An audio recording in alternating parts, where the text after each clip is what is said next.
Haleluya, puji Tuhan. Kita bersyukur kepada Tuhan sebab kebaikannya dalam kehidupan kita, sehingga pada pagi hari ini kita dapat berkumpul lagi untuk memuji mempermuliakan nama Tuhan. Saya mengajak seluruh jemaat Tuhan GPDI Eklesia untuk bersama-sama kita memuji Tuhan, mempermuliakan nama Tuhan, kita merasakan hadirat Tuhan. Haleluya. Kita nyanyikan pujian Beriku Hati untuk menyembah. Haleluya Tuhan. Terima kasih Yesus. Haleluya. Terima kasih Tuhan.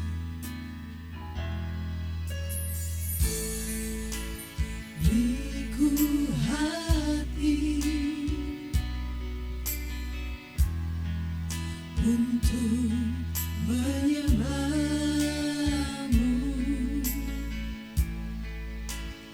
Beriku hati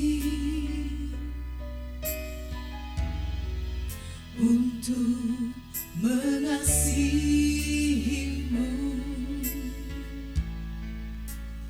Beriku hati memujimu dan mengasihi Engkau seperti wanita yang datang mengurapimu. Beriku hati Tuhan, haleluya. Beriku hati untuk menyembahmu.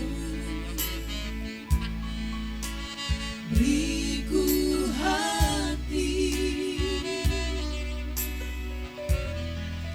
untuk mengasihimu. Beriku hati memujimu dan mengasihi Engkau seperti wanita yang datang mengurapimu. Sekali lagi dengan sungguh-sungguh katakan, beriku hati, beriku hati. Amin Tuhan. Untuk menyembahmu. Beriku hati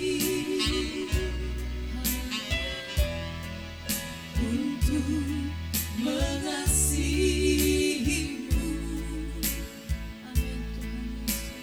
Amin Tuhan Yesus. Beriku hati memujimu dan mengasihi Engkau seperti wanita yang datang mengurapimu. Beriku hati memujimu. Beriku hati memujimu dan mengasihi Engkau seperti wanita yang datang mengurapimu. Seperti wanita yang datang mengurapimu Tuhan. Seperti wanita yang datang mengurapimu. Haleluya, puji Tuhan. Terima kasih Bapa, terima kasih. Kami bersyukur kepadamu Tuhan, karena Engkau adalah Allah yang selalu memegang janji-Mu dalam kehidupan kami. Pada pagi hari ini ya Bapa, kami rindu untuk memuliakan dan memuji Engkau Tuhan. Kami rindu untuk merasakan hadirat-Mu ya Bapa. Biarlah kiranya Engkau hadir dalam pujian dan penyembahan kami. Engkau bertakhta Tuhan dalam pujian dan penyembahan kami. Terima kasih Bapa, kami siapkan hati kami untuk memuji-Mu dan menyembah-Mu, untuk mendengarkan firman-Mu Tuhan, untuk beribadah kepada-Mu ya Bapa. Dalam nama Tuhan Yesus Kristus, haleluya, amin. Puji Tuhan. Allah kita adalah Allah yang setia, amin. Yesus kekasih jiwaku. Kita nyanyikan pujian ini bersama-sama, haleluya.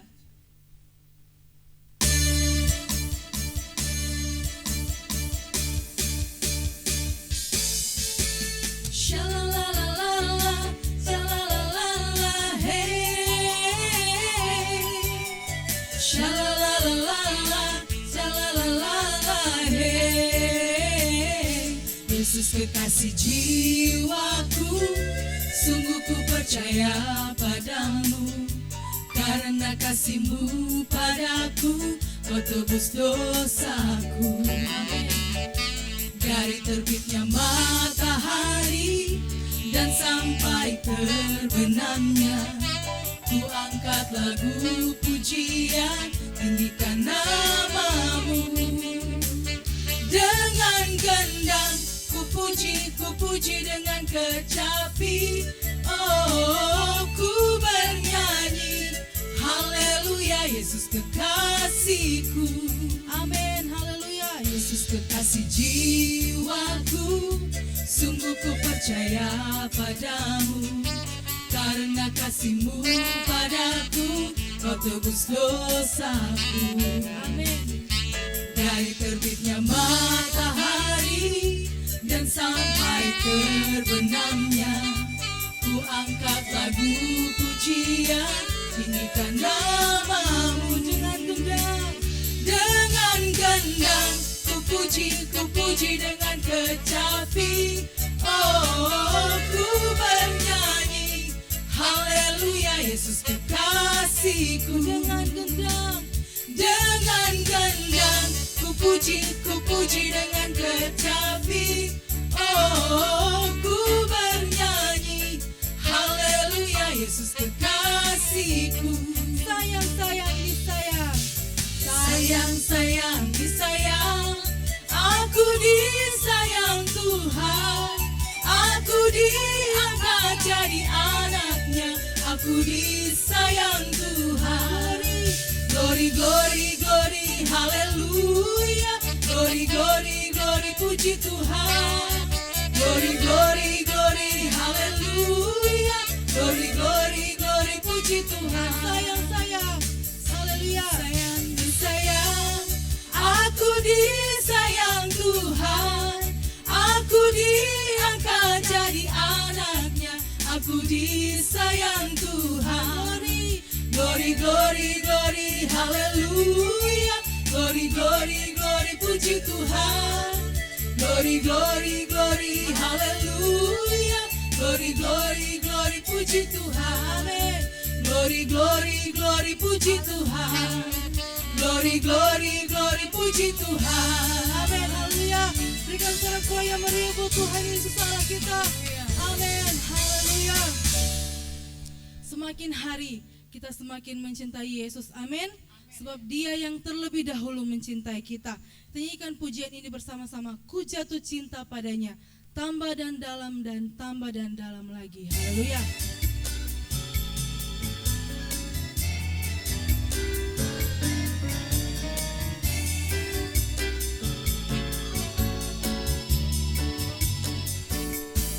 Ku jatuh cinta padanya, tambah dan dalam dan tambah dan dalam lagi. Ku jatuh cinta padanya, tambah dan dalam dan tambah dan dalam lagi. Yesus indah dan indah, semakin indah. Oh, cintanya antara Allah dan aku. Ku jatuh cinta padanya, tambah dan dalam dan tambah dan dalam lagi. Ku jatuh cinta padanya, tambah dan dalam dan tambah dan dalam lagi.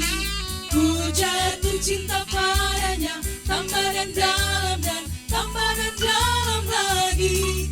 Yesus indah dan indahlah, semakin indah. Oh, cintanya antara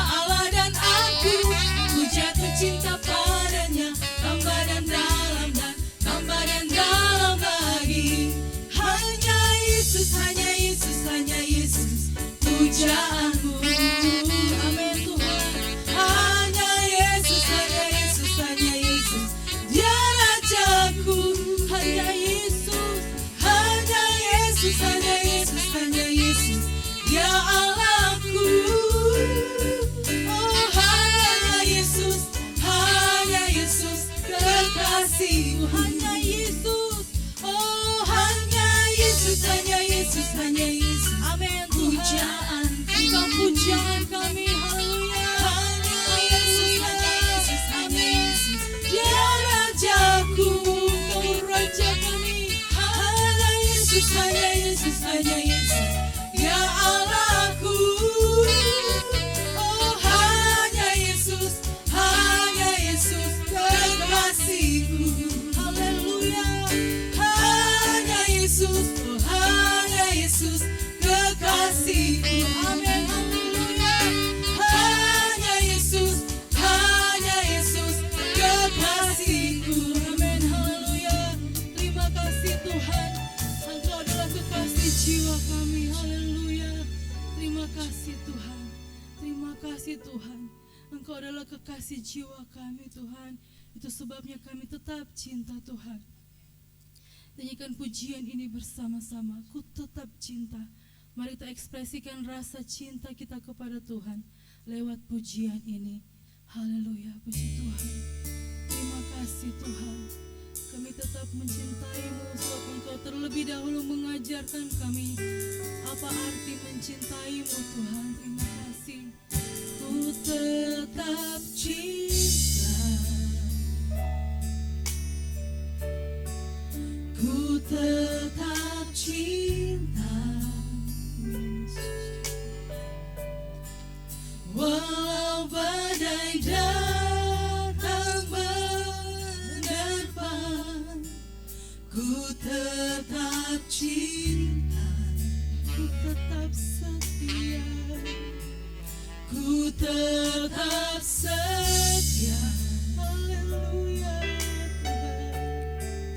Ku tetap setia. Walau topan datang menerpa, ku tetap setia. Haleluya Tuhan. Terlalu banyak, amin Tuhan, yang Tuhan tak beri. Takkan mungkin ku balas dari apa yang ku miliki. Haleluya. Ku persembahkan. Terima kasih Tuhan. Seluruh hidupku. Haleluya. Dan ku tetap cinta, biar ku tetap setia untuk selama-lamanya. Ku tetap cinta, katakan ini dengan sungguh-sungguh. Tetap cinta Engkau Tuhan. Terima kasih Tuhan. Ku tetap cinta. Terima kasih untuk kasih-Mu dalam kehidupan kami. Terima kasih untuk cinta-Mu Tuhan. Dan dapat kami balas dengan apa yang kami punya. Ku tetap cinta. Ku tetap setia. Ku tetap setia. Haleluya Yesus. Ku tetap setia. Amin Tuhan. Terima kasih Yesus. Walau topan datang menerpa,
seluruh hidupku. Dan ku tetap cinta, biar ku tetap setia untuk selama-lamanya.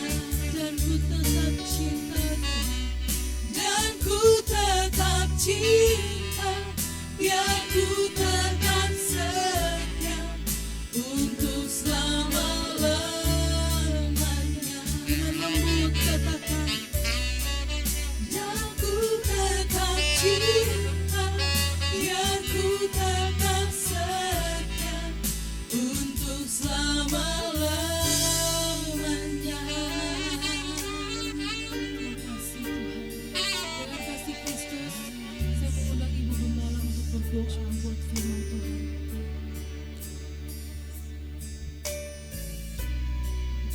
Yesus,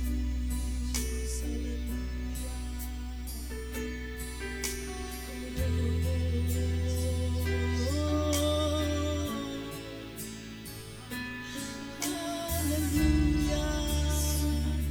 Haleluya Yesus, kami mengasihi-Mu, kami mengasihi-Mu. Oh, terlalu banyak Yesus, yang Tuhan telah beri. Amin.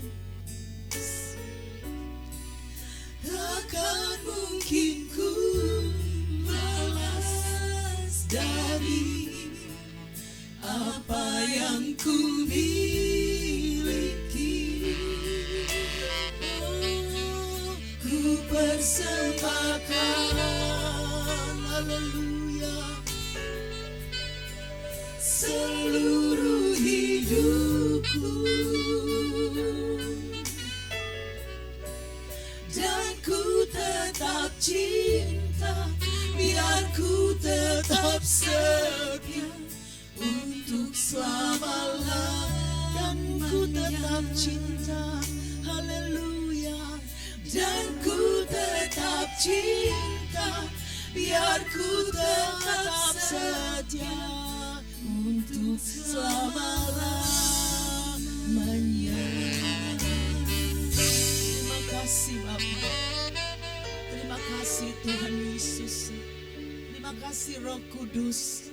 Kami bersyukur kepadamu di pagi hari ini. Bila kami telah memuji nama-Mu, kami telah menyatakan isi hati kami kepadamu, bahwa kami tetap cinta dan kami tetap setia kepadamu. Walaupun ada banyak hal yang kami alami dalam hidup ini, yang mungkin bisa mengecewakan kami, tapi kami tahu rencana-Mu sangat indah bagi kami. Rancangan-Mu sempurna untuk kami. Dan jalan-jalan-Mu adalah jalan yang terbaik bagi kami. Engkau tidak pernah salah Tuhan. Itu sebabnya kami cinta Engkau. Kami cinta firman-Mu. Bila kami menemukan firman-Mu, kami akan menikmatinya. Menjadi kesukaan bagi kami. Pagi hari ini kami akan dengar firman-Mu.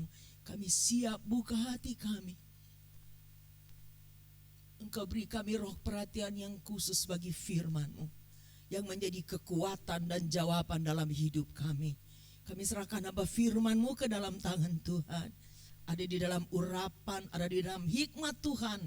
Dan biarlah hamba-Mu akan bebas berbicara, bukan karena kuat dan gagahnya, tapi karena kuat kuasa Roh Kudus. Terima kasih Bapa, setiap jemaat Tuhan yang ada di rumah, bahkan siapa saja yang turut mengikuti ibadah ini, Tuhan berkati mereka dengan firman-Mu. Kami berdoa dan bersyukur mau terima firman-Mu. Di dalam nama Yesus Tuhan kami. Haleluya.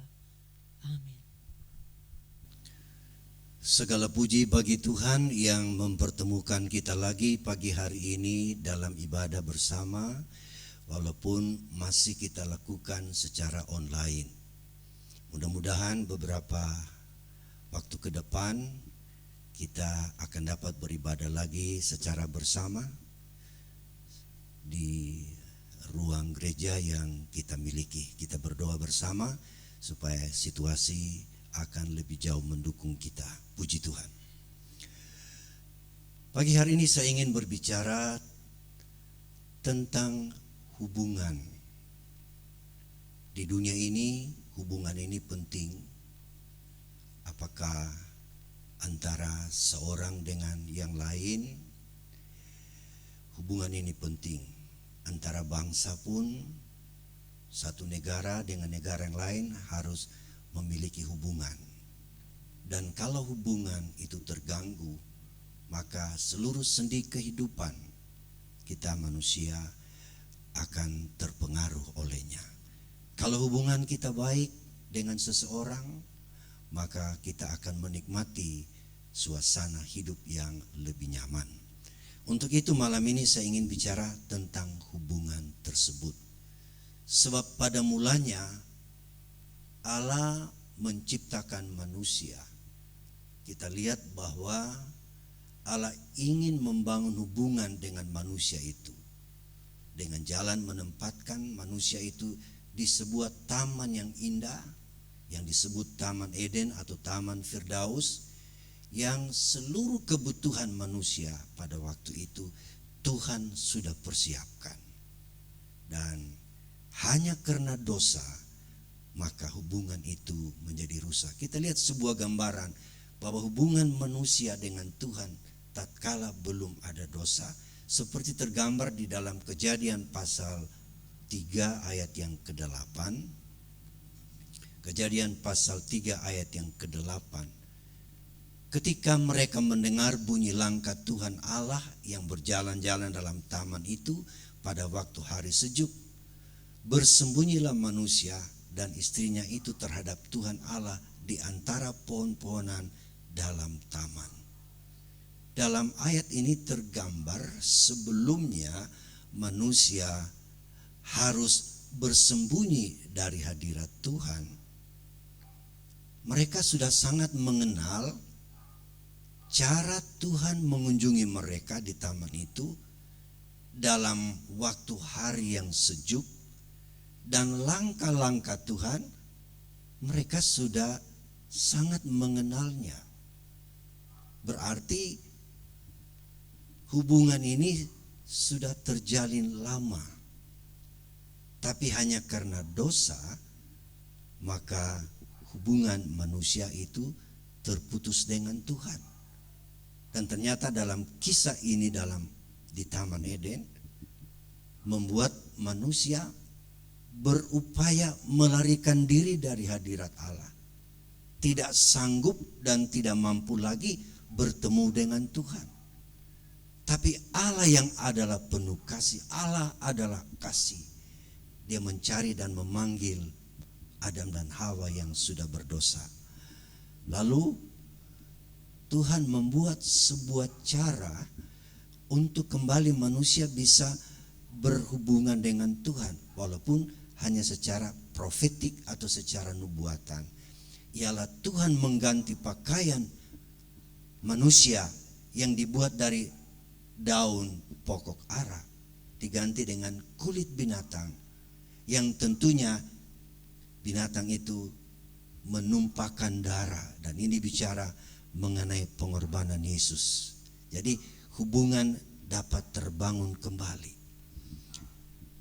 Di dalam kitab suci juga kita melihat bahwa setelah itu, setelah peristiwa Eden, kita melihat generasi manusia seterusnya ada yang mengalami hubungan yang intim dengan Tuhan. Seperti kita lihat dalam Kejadian pasal 5 ayat 22. Seorang yang bernama Henok, dia membangun hubungan dengan Tuhan. Kejadian 5 ayat 22.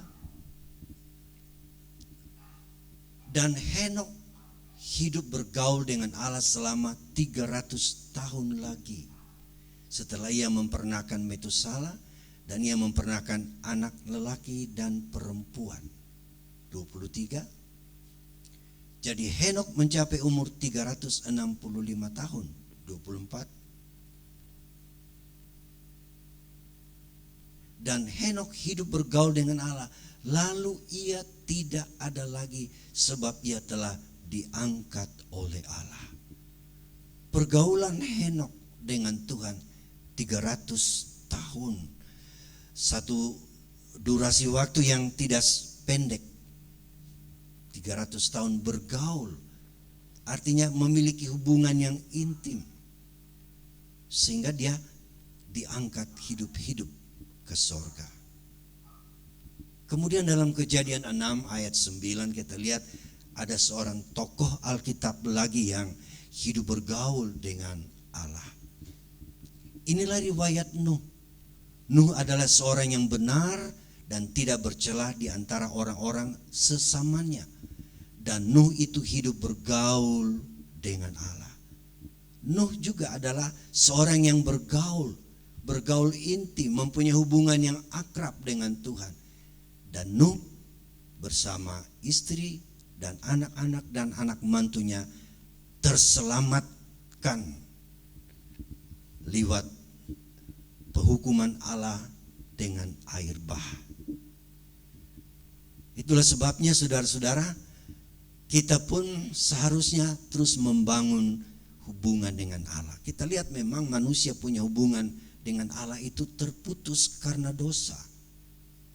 Dalam Yesaya 59 ayat 1 dan 2, coba kita baca ayat itu. Sesungguhnya tangan Tuhan tidak kurang panjang untuk menyelamatkan, dan pendengarannya tidak kurang tajam untuk mendengar.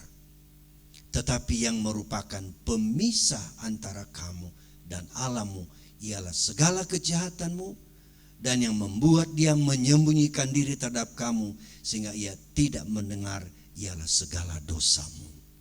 Jadi dosa, kejahatan manusia membuat hubungan kita dengan Tuhan.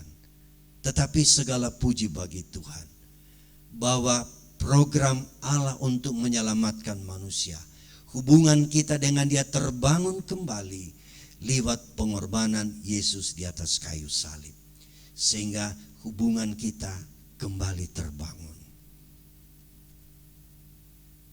Di dalam Mazmur 25 ayat 14, sebuah jaminan firman bahwa kalau kita bergaul karib dengan Tuhan dan kita harus hidup takut akan Dia, dengan jalan itu perjanjian-perjanjiannya Tuhan akan memberitahu kepada umat manusia. Jadi kita perlu bergaul karib dengan Tuhan. Dengan jalan apa? Kita menjalani prinsip hidup takut akan Tuhan. Takut akan Tuhan adalah menjauhkan diri dari segala yang jahat. Sehingga pergaulan kita, hubungan kita dengan Tuhan akan terbangun baik. Di dalam Alkitab juga kita melihat gambaran-gambaran hubungan Allah dengan manusia.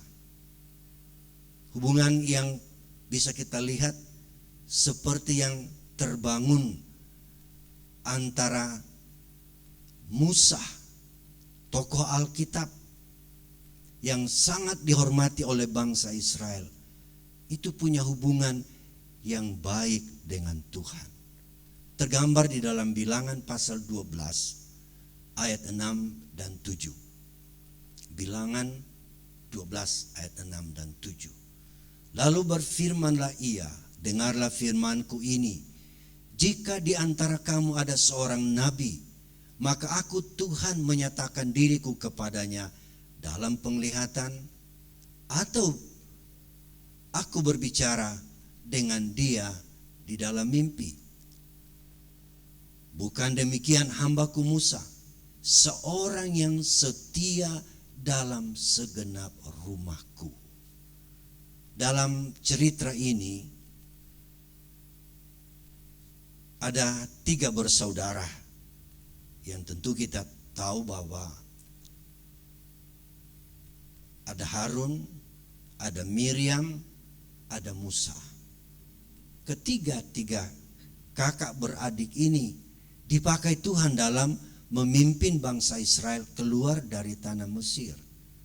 Tapi satu ketika abang dan kakak perempuan dari Musa ini, itulah Harun dan Miriam, sedikit mencemooh Musa, bahwa mereka berkata, hanya Musakah yang boleh menyampaikan firman? Hanya Musakah yang bisa memimpin bangsa ini? Dan hal itu kedengaran jahat di mata Tuhan. Lalu Miriam harus ditulahi dengan penyakit kusta. Tapi Musa berdoa supaya disembuhkan saudaranya itu. Tapi sebelumnya Tuhan memanggil mereka bertiga supaya mereka masuk ke kemah Tuhan. Untuk apa? Mendengar perkataan ini tadi. Tuhan membuat pernyataan. Kalau kepada Nabi Tuhan menyatakan diri dengan mimpi, dengan penglihatan. Tapi Tuhan berkata, hambaku Musa tidak demikian. Artinya Musa mempunyai hubungan yang akrab, muka dengan muka bertemu dengan Tuhan. Dan di sini Tuhan membuat sebuah pernyataan, hambaku Musa. Jadi ini hubungan Musa dengan Tuhan antara hamba dan Tuhan. Kenapa dia harus menjadi hamba? Ini pernyataan Tuhan, hambaku Musa. Mengapa dia menjadi hamba? Kita melihat saudara-saudara, satu sifat hamba terhadap Tuhan yang harus ada adalah setia. Musa setia di dalam segenap rumahku, kata Tuhan. Jadi hubungan hamba dengan Tuhan itu harus dijalin dengan kesetiaan. Saudara, kita juga di dalam firman Tuhan, Tuhan juga katakan dalam firman-Nya dalam 1 Petrus 2 ayat 16, mungkin kita lihat itu 1 Petrus 2 ayat 16. Hiduplah sebagai orang merdeka dan bukan seperti mereka yang menyalahgunakan kemerdekaan itu untuk menyelubungi kejahatan-kejahatan mereka. Tetapi hiduplah sebagai hamba Allah. Semua kita terpanggil untuk memiliki hubungan dengan Tuhan sebagai hambanya. Dan tentu seperti Musa yang harus nyata dalam hidup Musa untuk menjadi hamba Tuhan adalah setia di rumah Tuhan. Setia melaksanakan tugas dan tanggung jawab yang diberikan kepadanya. Kita pun harus hidup setia dengan Tuhan supaya kita memiliki hubungan yang baik, hubungan dengan Tuhan. Kita adalah hamba Allah. Namun kita juga dapat melihat dalam Alkitab bahwa hubungan kita dengan Tuhan seharusnya menjadi sebuah hubungan yang semakin lama semakin akrab, semakin lama semakin bertambah, saudara-saudara, seperti tokoh-tokoh Alkitab tadi yang kita dengar. Henokh, kemudian Nabi Nuh, dan kepada setiap orang yang takut akan Tuhan, Tuhan akan bergaul karib. Maka kita pun demikian, saudara-saudara.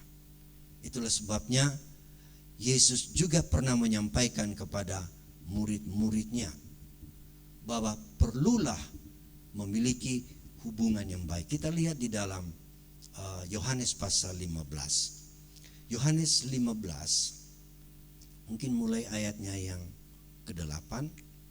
Yohanes 15 ayat 8. Dalam hal inilah Bapakku dipermuliakan, yaitu jika kamu berbuah banyak, dan dengan demikian kamu adalah murid-muridku. Seperti Bapa telah mengasihi aku, demikianlah juga aku telah mengasihi kamu.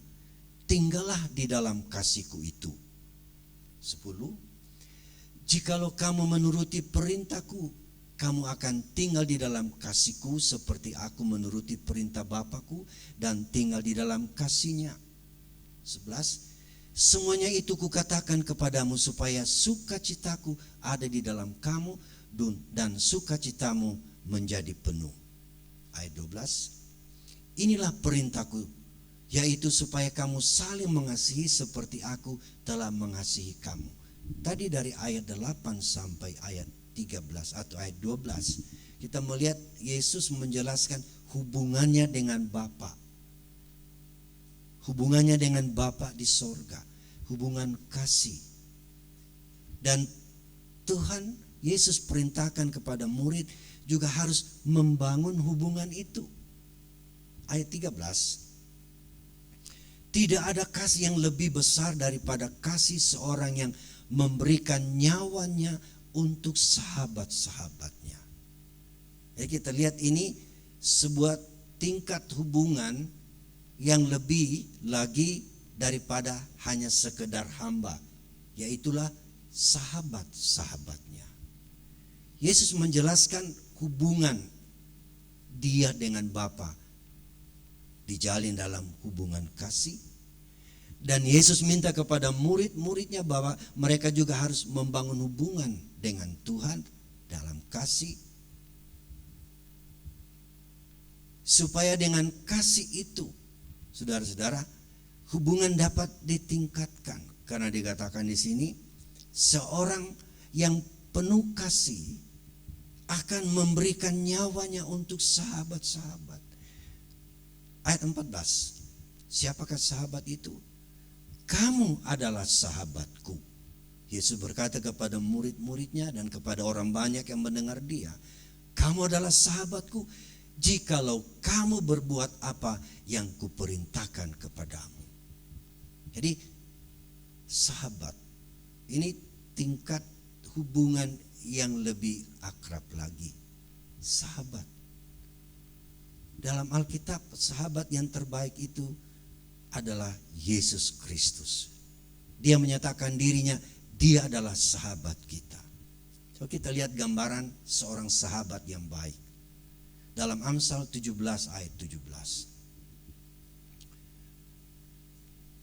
Seorang sahabat menaruh kasih setiap waktu dan menjadi seorang saudara di dalam kesukaran. Wah, ini sahabat yang luar biasa. Seorang sahabat menaruh kasih setiap waktu dan bukan sewaktu-waktu. Ya, ada sahabat yang mungkin hanya sewaktu-waktu atau kadang-kadang, saudara-saudara. Tetapi sahabat dalam Amsal 17 ayat 17 dikatakan sahabat yang menaruh kasih setiap waktu, tak berkeputusan, tak berkesudahan, dan menjadi seorang saudara di dalam kesukaran. Ya otomatis kalau dia sahabat yang menaruh kasih setiap saat, di saat kita mengalami kesukaran, di sana dia akan menjadi saudara yang akan memberikan solusi atau jalan keluar. Terus sebabnya persahabatan ini kita lihat dijalin dengan kasih. Tadi Musa sebagai hamba dijalin dalam kesetiaan. Dengan sahabat dijalin dengan kasih.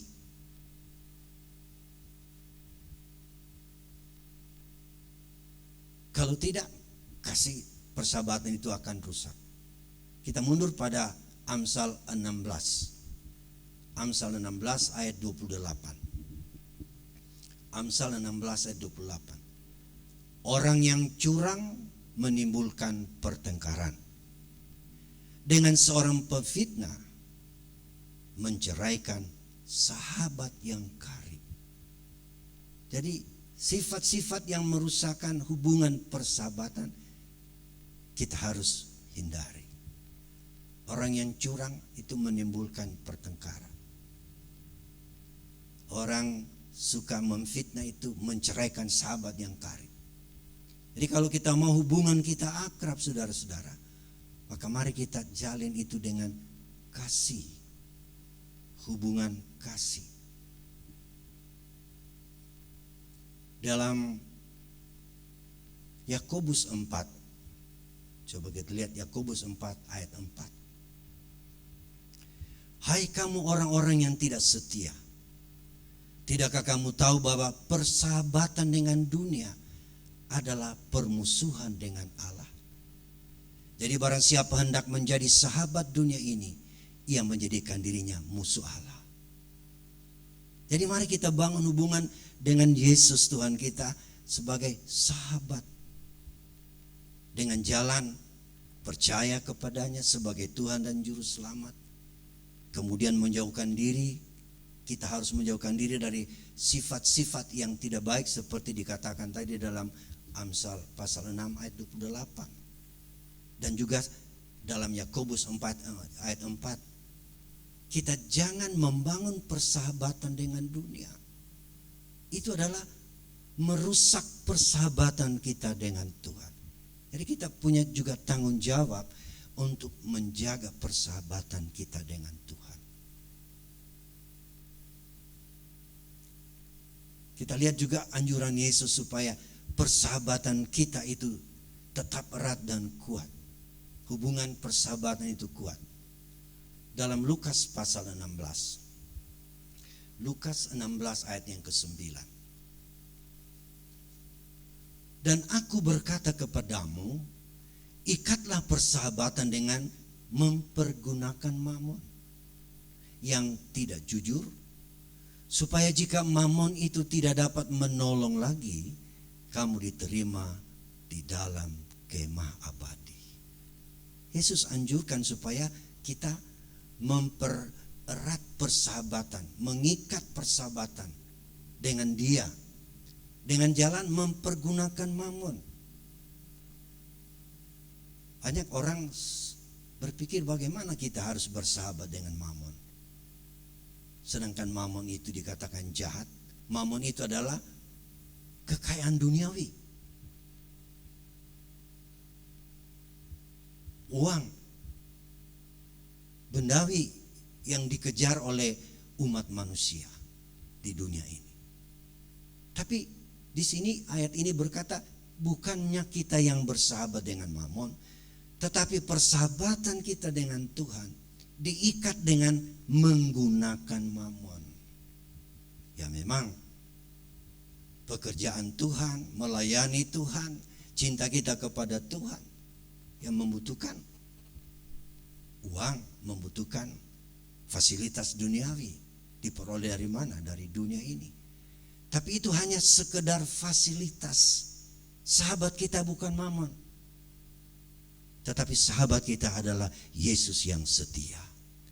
Gunakan fasilitas yang Tuhan berikan kepada kita melayani Tuhan.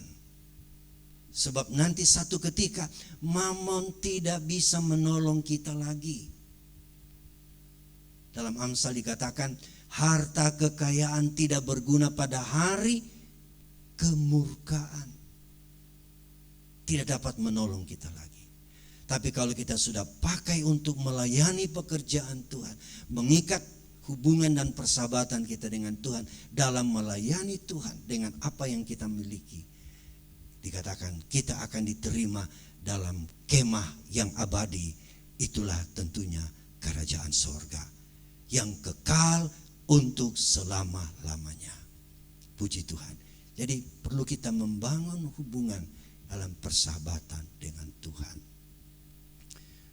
Kemudian ada hubungan yang lebih lagi, lebih dekat lagi atau lebih intim lagi dengan seseorang. Mari kita kembali ke Yohanes pasal 1 ayat 12 dan 13. Tetapi semua orang yang menerimanya artinya menerima Yesus yang adalah Allah, yang telah menjadi manusia, datang kepada kaumnya, kepada miliknya. Itulah Yesus datang kepada bangsa Israel. Tapi bangsa Israel pada dasarnya sebagian besar menolak Yesus dan tidak menerima Dia. Tetapi kemudian pintu kemurahan terbuka bagi semua orang, setiap bangsa yang percaya kepadanya. Dikatakan orang yang menerimanya diberinya kuasa menjadi anak-anak Allah. Yang mereka, yaitu mereka yang percaya di dalam namanya. Jadi setiap orang yang percaya kepada Yesus, menerima Dia sebagai Mesias, sebagai Tuhan dan Juru Selamat, maka kepada mereka diberi hak, disebut dengan bahasa asli exousia. Suatu hak mutlak diberikan kepadanya yang tidak bisa diganggu gugat oleh siapapun. Karena Tuhan yang memberi hak itu, menjadi anak-anak Allah. Ayat 13, orang-orang yang diperanakan bukan dari darah atau dari daging, bukan pula secara jasmani oleh keinginan seorang laki-laki, melainkan dari Allah. Jadi orang yang mengalami kelahiran baru, percaya kepada Yesus, saudara-saudara, diberi hak menjadi anak-anak Allah. Wah, ini tentu jauh lebih dekat dan lebih intim antara ayah dan anak daripada sekedar hanya sahabat. Masih ada batas-batas, tetapi perlu meningkat lagi. Kalau sahabat masih ada batas, saudara-saudara. Tapi kalau anak, itu hubungan darah daging, benih, hubungan benih, saudara-saudara. Seorang anak adalah benih orang tuanya. Dan kalau kita ada anak-anak Allah, benih yang kita terima untuk menjadi anak-anak Allah, itulah benih firman Tuhan. Benih firman Allah. 1 Petrus 1 ayat 23. Coba kita lihat. 1 Petrus pasal 1 ayat 23. Karena kamu telah dilahirkan kembali, bukan dari benih yang fana, tetapi dari benih yang tidak fana, oleh firman Allah yang hidup dan yang kekal. Jadi kita hubungan lebih intim lagi, itulah anak-anak Allah. Namun saudara-saudara, sebagai tanggung jawab kita sebagai anak, kita punya tanggung jawab juga membangun hubungan dengan orang tua. Orang tua juga harus membangun hubungan dengan anak. Demikian juga Tuhan. Kalau kita memiliki hubungan dengan Tuhan sebagai bapa dan anak, itulah sebabnya waktu Yesus mengajar orang berdoa, ada ungkapan berkata, ya Bapa kami di dalam sorga. Kenapa kita harus memanggil Tuhan itu Bapa kita? Karena benih yang melahirkan kita baru, melahirkan kita kembali, itulah benih firman Allah. Firman itu adalah Allah. Firman bersama-sama dengan Allah. Dan firman itu adalah Allah. Itulah sebabnya kita disebut anak-anak Allah, karena kita lahir dari benih itu. Namun saudara-saudara, sebagai anak perlu kita juga mengalami sebuah pertumbuhan. Sebab seorang anak lahir dalam satu keluarga, dia harus dibina, dia harus diasuh, dirawat, diberi makan, dipelihara, dan lama-kelamaan dia mulai bertumbuh dan bertumbuh. Yang kemudian menjadi sama akil balik dengan orang tuanya. Itu juga kerinduan Tuhan. Waktu kita lahir baru, tatkala kita baru percaya kepada Tuhan dan menjadi pengiring Kristus, Rasul Petrus berkata dalam 1 Petrus pasal yang kedua, ayat yang kedua. 1 Petrus pasal 2, ayat yang kedua. Dan jadilah sama seperti bayi yang baru lahir, yang selalu ingin akan air susu yang murni dan yang rohani, supaya olehnya kamu bertumbuh dan beroleh keselamatan. Jadi kita perlu bertumbuh, jangan tinggal terus menjadi bayi, tapi kita bertumbuh dan bertambah di dalam Tuhan, supaya kita menjadi orang yang akil balik. Di dalam Alkitab kita menemukan tingkat-tingkat kehidupan orang percaya. Dalam ayat ini disebut sebagai bayi. Dalam bahasa asli disebut dengan brephos. Bayi yang tidak bisa apa-apa dulu. Masih dina bobokan oleh orang tuanya. Tapi diberi susu, diberi makan supaya dia bertumbuh, supaya menjadi besar. Yang Tuhan merindukan supaya kita menjadi sama seperti Dia. Di dalam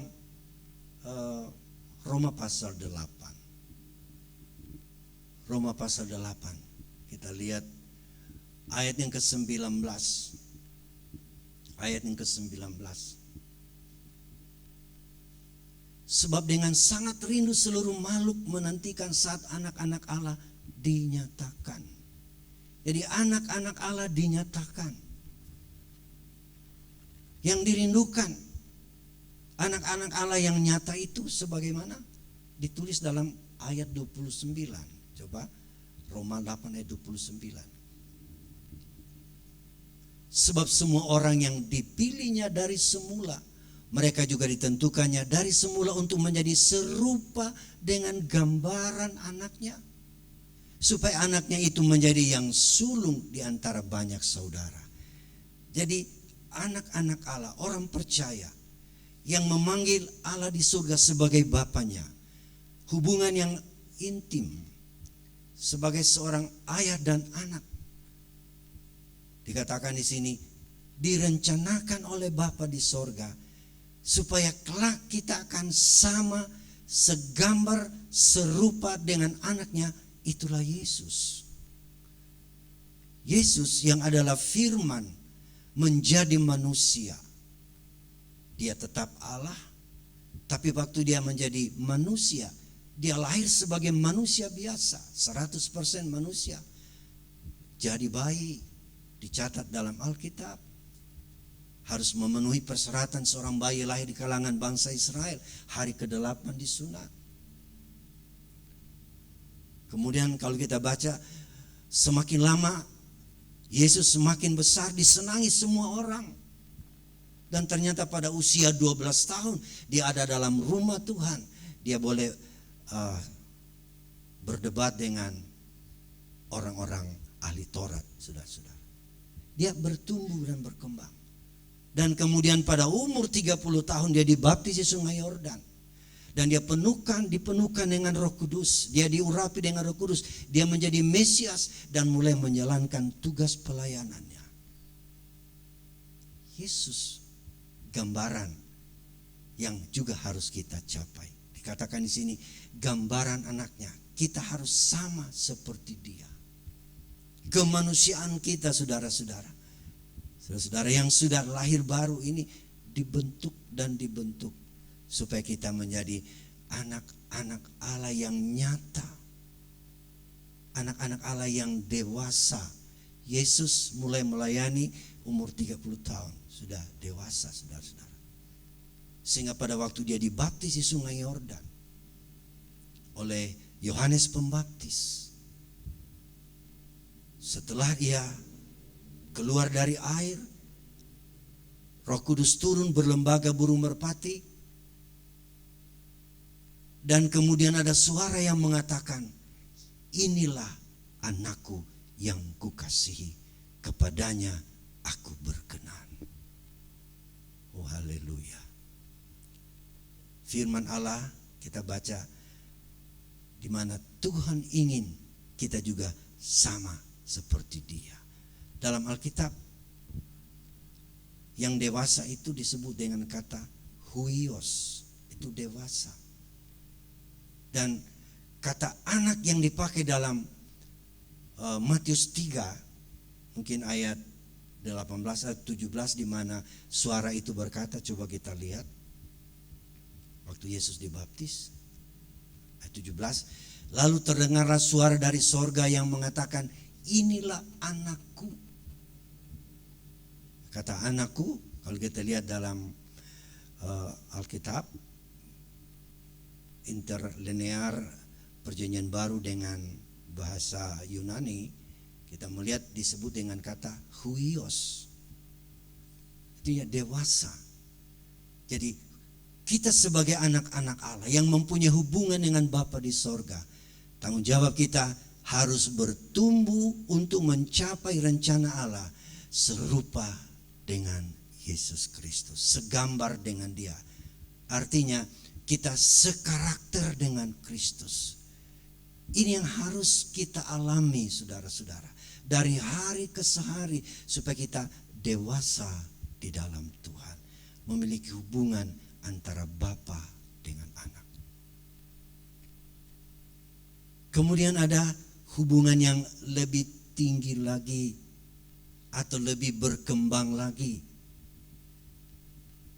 antara Allah dan manusia, antara orang percaya dengan Yesus Kristus.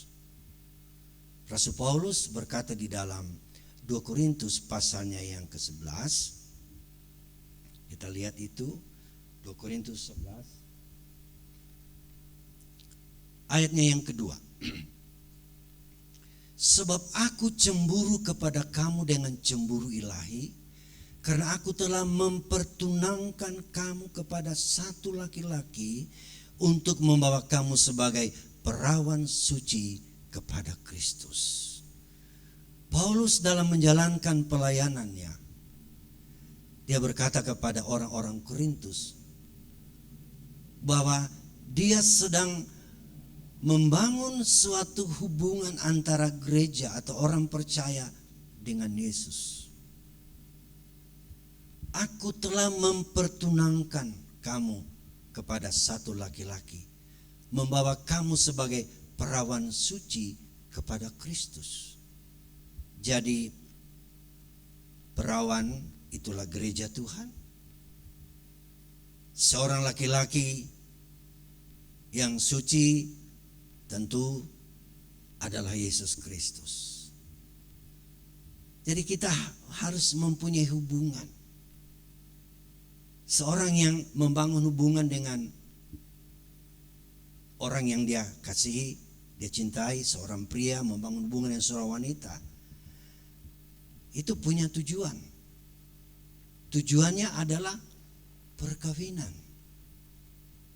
Dan itulah yang dibuat oleh Tuhan di Taman Eden. Adam laki-laki dibangun, kemudian dibangun Hawa sebagai perempuan, lalu dijodohkan Tuhan menjadi pasangan suami istri. Ini sebuah gambaran bahwa di akhir zaman Yesus Kristus sebagai Adam yang kedua akan menemukan mempelai wanita. Itulah gereja Tuhan yang oleh Paulus berkata, jemaat Tuhan itu sedang digiring untuk membangun hubungan dengan Yesus Kristus. Jadi hubungan yang tertinggi yang pada akhirnya yang Tuhan ingin adalah perkawinan gereja dengan Yesus Kristus. Yesus mempelai lelaki dan gereja Tuhan atau orang percaya adalah mempelai wanita. Ini yang Tuhan inginkan. Waktu Paulus memberi penjelasan hubungan suami istri dalam suratan Efesus pasal yang kelima, dia memberi penjelasan di sana bagaimana hubungan seorang suami dan seorang wanita yang selalu diaplikasikan dengan hubungan gereja dengan Yesus. Coba kita lihat Efesus pasal 5 ayat 22 mulai. Hai istri, tunduklah kepada suamimu seperti kepada Tuhan. Karena suami adalah kepala istri sama seperti Kristus adalah kepala jemaat. Dialah yang menyelamatkan tubuh. 24. Karena itu sebagaimana jemaat tunduk kepada Kristus, demikian jugalah istri kepada suami dalam segala sesuatu. 25. Hai suami, kasihilah istrimu sebagaimana Kristus telah mengasihi jemaat dan telah menyelamatkan dirinya baginya. 26. Untuk menguduskannya sesudah ia menyucikannya dan memandikannya dengan air dan firman. Kita perhatikan silih berganti suami istri, lalu dikatakan seperti Yesus dengan jemaat. Ini hubungannya. 27. Supaya dengan demikian ia menempatkan jemaat di hadapannya di hadapan dirinya dengan cemerlang, tanpa cacat atau kerut atau yang serupa itu, tetapi supaya jemaat kudus dan tidak bercela. Jadi untuk layak menjadi mempelainya Kristus, gereja atau orang percaya harus mencapai hidup yang dikatakan sini cemerlang. Cemerlang artinya luar biasa, mulia. Seperti digambarkan dalam Wahyu 12. Cemerlangnya seorang wanita dalam Wahyu 12. Dia bermahkota 12 bintang. Dan berselimutkan matahari. Dan berdiri di atas bulan. Itulah gambaran gereja yang cemerlang. Gereja yang tak ada cacat. Cacat di sini tidak bicara dosa, kecemaran, kerut, kekurangan, kesalahan. Tapi kita harus mencapai kehidupan yang tak bercela. Ini gereja akan dapatkan. Tidak seperti orang berkata sim salabim, langsung jadi. Tapi ini memerlukan sebuah proses. Kita lihat dari hamba, kemudian jadi sahabat, kemudian jadi anak, dan kemudian bertambah terus dan diproses dari kemuliaan datang kepada kemuliaan. Segala puji bagi Tuhan.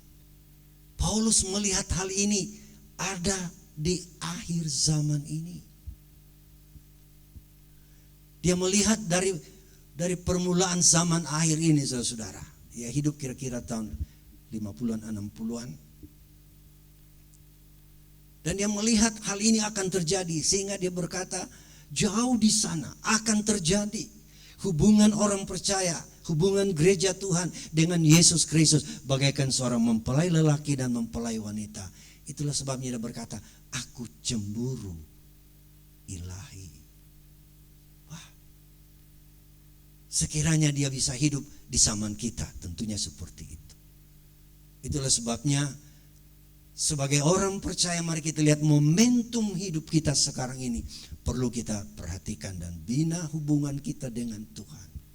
Supaya kita menjadi mempelainya Kristus.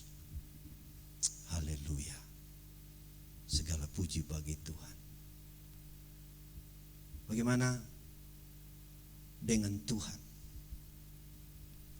Kita lihat Yesaya 62 ayatnya yang kelima. Yesaya 62 ayat yang kelima.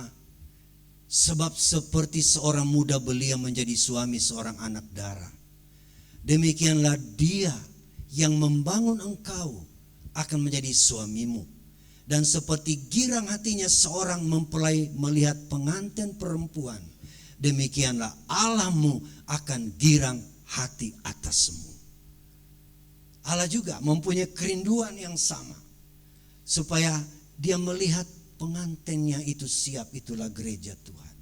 Dikatakan Allahmu akan girang hati atasmu. Betapa senangnya mempelai lelaki bila melihat mempelai wanita itu mulai berdandan dan mempersiapkan diri untuk menjadi mempelai wanita. Tapi sebagaimana saya kemukakan tadi, ini tidak jadi simsalabim, tetapi hari lepas hari pengetahuan kita semakin bertambah akan firman. Keinginan kita menjalani kebenaran firman makin kuat, dan kita diproses dari hari ke sehari. Lewat firman yang kita ketahui, lewat kuasa Roh Kudus yang ada dalam diri kita. Sebab Roh Kudus datang dalam diri kita untuk menolong kita. Kita lihat dalam 2 Korintus 3 ayat 18. 2 Korintus 3 ayat 18. Dan kita semua mencerminkan kemuliaan Tuhan dengan muka yang tidak berselubung. Dan karena kemuliaan itu datangnya dari Tuhan yang adalah Roh, maka kita diubah menjadi serupa dengan gambarnya dalam kemuliaan yang semakin besar. Semakin besar, kemuliaannya itu semakin besar. Artinya ada perkembangan dan pertumbuhan semakin besar. Jadi perlu waktu, haleluya. Dan saya percaya firman Allah pasti digenapi. Tidak ada yang tidak akan digenapi. Mungkin orang berkata, wah mana mungkin akan kita sama dengan Yesus. Ya nanti kalau di sorga nanti mungkin. Tapi saudara-saudara, firman ini harus diwujud nyatakan di mana? Bukan di sorga tapi di bumi. Dalam Roma 9 ayat 29, coba kita melihat ayat itu.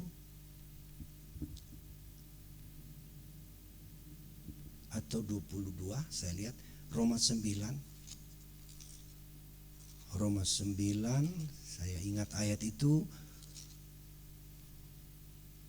ayat 28, sorry, bukan 29, 28.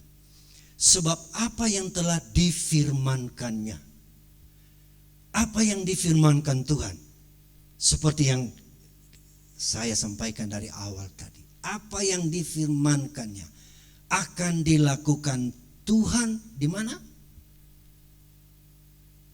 Di atas bumi. Jadi di bumi ini saudara-saudara, apa yang direncanakan Tuhan akan dilaksanakan di atas bumi, dilakukan di atas bumi, bukan nanti di sorga. Tapi caranya Tuhan menyelesaikan atau melakukan itu sempurna, berarti tidak tercecer sedikit pun. Semua yang dijanjikan akan dilaksanakan di bumi.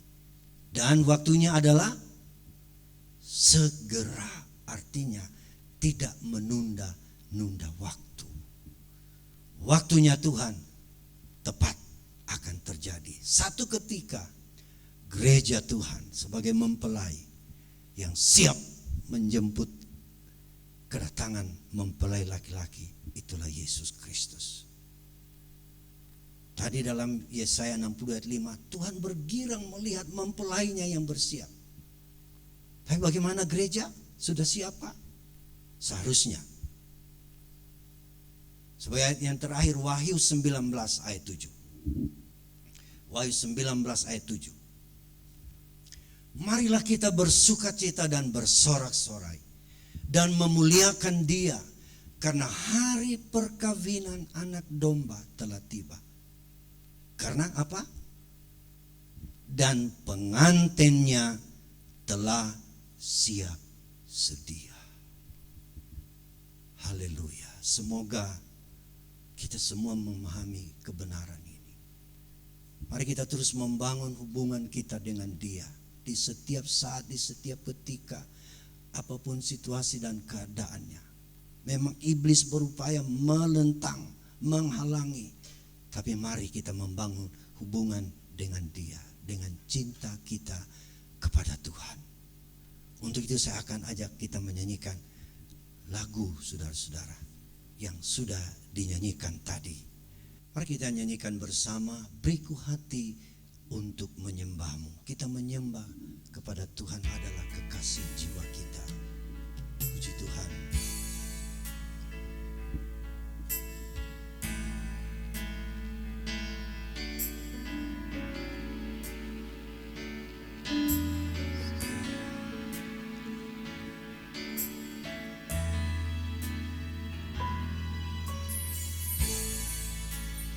Beriku hati untuk menyembahmu.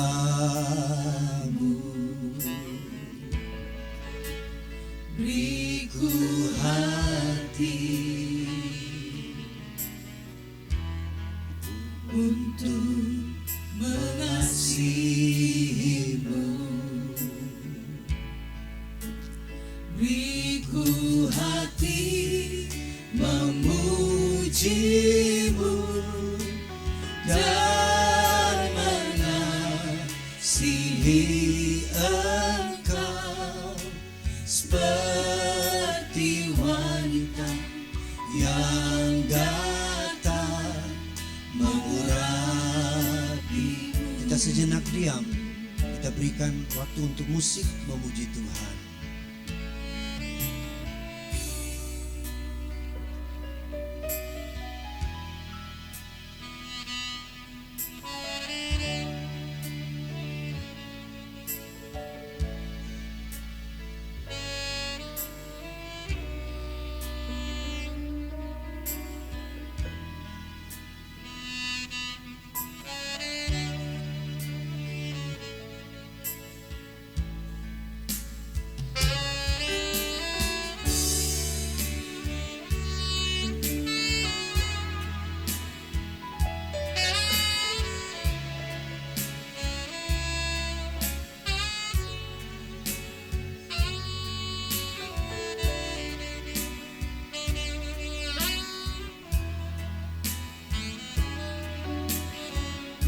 Secara bersama saya ajak jemaat Tuhan bangkit berdiri dan kita memberi pujian penyembahan hati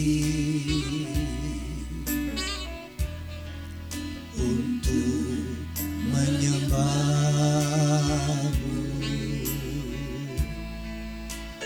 Biku hati untuk mengasihimu, biku hati memujimu dan mengasihi Engkau seperti wanita yang datang mengurapi. Sekali lagi, beriku hati, beriku hati untuk menyembahmu,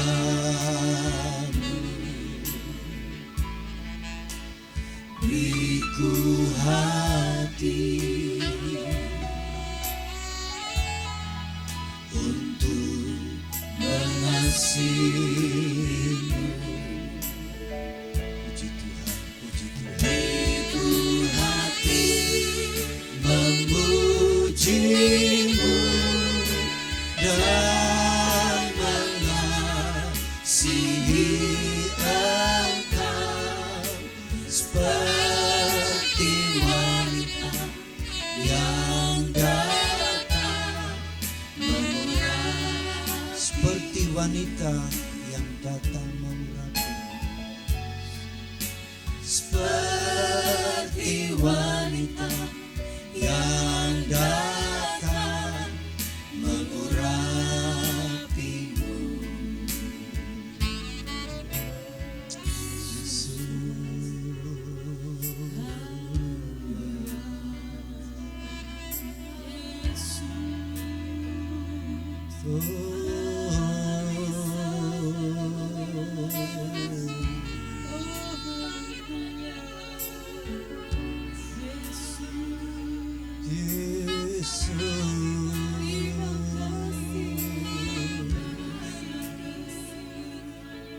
Puji Tuhan, haleluya.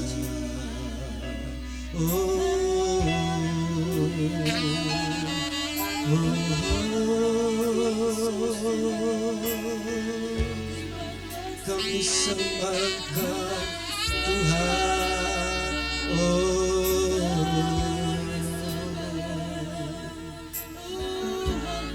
puji Tuhan.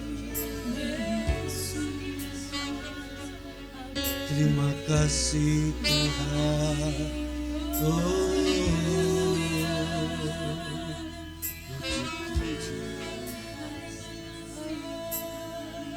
Terima kasih Yesus. Terima kasih Yesus. Terima kasih Tuhan. Terima kasih Yesus. Puji Tuhan. Terima kasih Bapa di surga. Kami sudah dengar firman-Mu pagi hari ini. Apa yang kami sudah dengarkan Tuhan, meteraikan di hati kami. Berikan kami Tuhan kesanggupan untuk memahami dan mengertinya Tuhan. Biar Roh Kudus menolong kami supaya firman-Mu bagaikan benih yang tertabur di hati kami dan akan memberi buah-buah kebenaran seperti janji firman Tuhan. Hamba-Mu berhenti berkata-kata, tapi marilah Roh Kudus menolong kami dan terus berbicara dan memimpin dan mendidik kami kepada segala kebenaran firman Tuhan. Dalam nama Yesus kami sudah berdoa. Haleluya. Amin. Puji Tuhan, kita telah beribadah kepada Tuhan, kita telah memuji dan mempermuliakan nama Tuhan, menikmati hadirat Tuhan, kita telah mendengarkan firman Tuhan. Kini tiba saatnya kita akan menutup ibadah kita pada pagi hari ini. Saya mengajak semua jemaat Tuhan yang ikut ibadah online ini, kita nyanyikan bersama-sama, Ku Bersyukur Buat Kasih-Mu.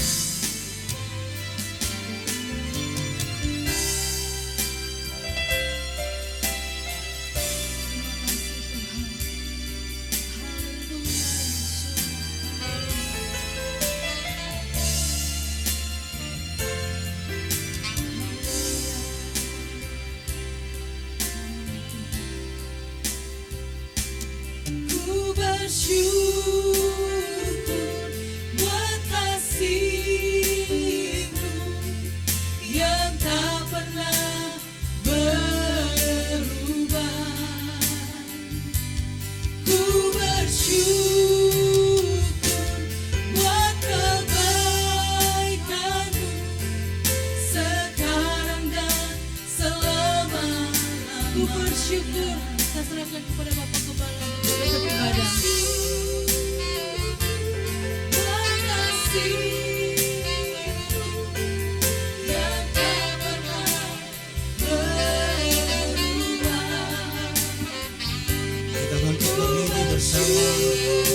Kita akhiri ibadah kita sekarang dan selama-lamanya. Sekarang dan selamanya. Sekarang dan selama-lamanya.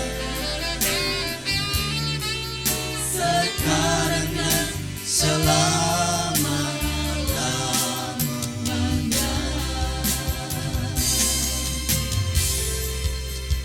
Haleluya. Terima kasih Bapa di sorga, atas rahmat anugerah-Mu kami telah beribadah hari ini. Sempurnakan apa yang kami lakukan, supaya ibadah ini menjadi korban persembahan kami yang berkenan dan berbau harum di hadapan-Mu. Dan pada gilirannya berkat Tuhan menyertai kami. Pimpinan dan pertolongan Tuhan akan nyata dalam hidup kami. Berkati seluruh jemaat Tuhan, berkati umat-umat-Mu ya Tuhan, berkati usaha dan pencaharian mereka. Beri kesehatan dan sembuhkan yang sakit Tuhan, yang lemah imannya kuatkan kembali, agar kami tetap bersemangat mengiring Tuhan sampai Engkau kembali pada kali yang kedua. Bangsa dan negara kami terus kami doakan Tuhan, kiranya pemulihan terjadi lewat kebijakan dan usaha dari pemerintah kami. Dari yang tertinggi sampai yang terendah, bangsa kami mengalami kelegaan kembali Tuhan. Dari bencana yang sedang menimpa bangsa kami, virus corona yang masih menjangkiti banyak orang. Marilah Tuhan beracara atas bangsa kami, supaya kami melihat Tuhan kesukaan-Mu yang menjadi bahagian kami, dan menjadikan kami menjadi orang yang bersuka cita, memuji, memuliakan, dan membesarkan nama Tuhan. Terima kasih Bapa. Kami akan kembali ke rumah kami masing-masing dalam pimpinan dan kuat kuasa-Mu, dengan menadahkan tangan kita kepada Tuhan. Kekasih-kekasihku, kita kembali ke tempat kita masing-masing, membawa berkat dan nikmat dari Allah Bapa, cinta kasih dari Tuhan Yesus, perlindungan pimpinan pengentaran oleh kuat kuasa Roh Kudus menyertai kita sekalian, mulai hari ini sampai hari Maranatha, Yesus kembali kali yang kedua. Haleluya. Amin.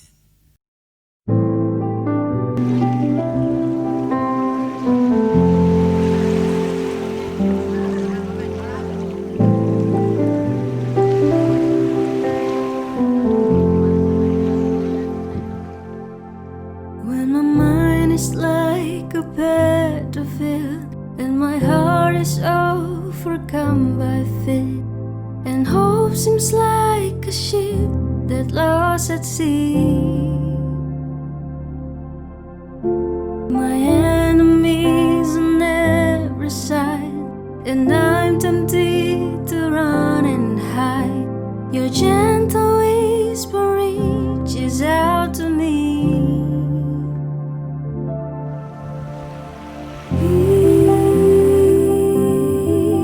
Peace holds me when I'm broken. Sweet peace that passes understanding. When a whole world is crashing down, I fall to my knees and breathe in your peace.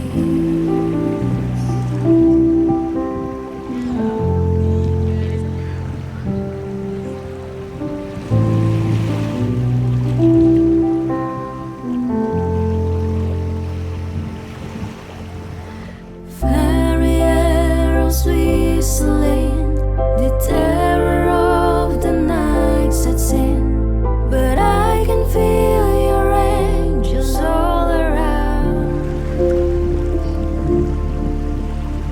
I am resting underneath the shelter of your mighty wings. Your promises are where my hope is found. Oh, my hope is peace. Holds me when I'm broken. Sweet peace that passes understanding. When a whole wide world is crashing down, I fall to my knees and breathe in your peace.